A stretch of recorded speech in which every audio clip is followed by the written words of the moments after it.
and all of whom you should know. The Yaroslavs are paying a sort of state visit." "The Yaroslavs?" repeated Hay. "Oh, of course. The Grand Duke and his daughter," added Mr. Tremaine. "Well," smiled the young man, "I'm not likely to meet the Grand Duke or the Grand Duchess. I understand the royal family of Russia is a little exclusive." "Everything is likely in Russia," said the optimistic Mr. Tremaine.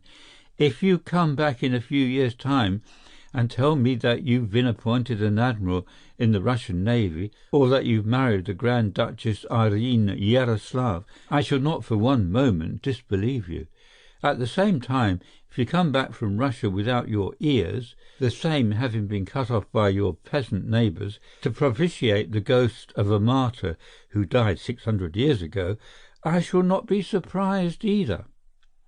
That is the country you're going to, and I envy you." "I'm a little surprised at myself," admitted Malcolm. "It seems almost incredible. Of course, sir, I have a lot to learn, and I'm not placing too much reliance upon my degree." "Your science degree," said Tremaine. "It may be useful, but a divinity degree would have been better." "A divinity degree?" Tremaine nodded. "It is religion you want in Russia, and especially local religion. You'll have to do a mighty lot of adapting when you're out there, Hay, and I don't think you could do better than get acquainted with the local saints.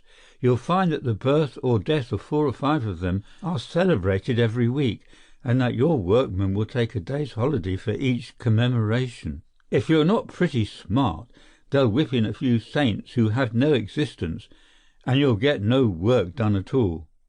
That will do." He ended the interview with a jerk of his head, and as the young man got to his feet to go, added, "Come back again tomorrow. I think you ought to see Kensky." "Who is he?" asked Hay courteously. "A local magnate?" "In a sense he is, and in a sense he's not," said the careful Mr. Tremaine. "He's a big man locally, and from a business point of view, I suppose he is a magnate. However, you'll be able to judge for yourself."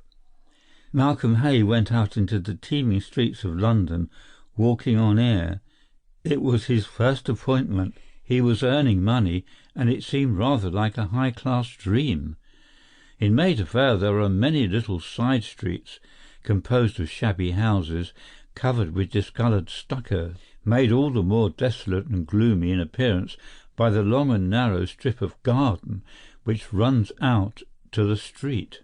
In one of these, devoted to the business of a boarding-house, an old man sat at a portable bench, under the one electric light which the economical landlady had allowed him.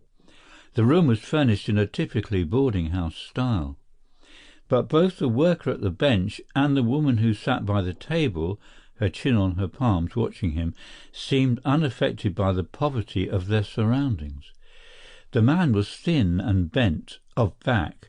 As he crouched over the bench, working with the fine tools on what was evidently intended to be the leather cover of a book, his face lay in the shadow, and only one end of his straggling white beard betrayed his age. Presently he looked up at the woman and revealed himself as a hawk-nosed man of 60. His face was emaciated and seamed, and his dark eyes shone brightly. His companion was a woman of 24, obviously of the Jewish type, as was the old man. What good looks she possessed were marred by the sneer on her lips. "If these English people see you at work," she said presently, "they will think you are some poor man, little father." Israel Kensky did not stop his work. "What book are you binding?" she asked after a while. "Is it the Talmud which Levi Levisky gave you?" The old man did not answer, and a dark frown gathered on the woman's heavy face.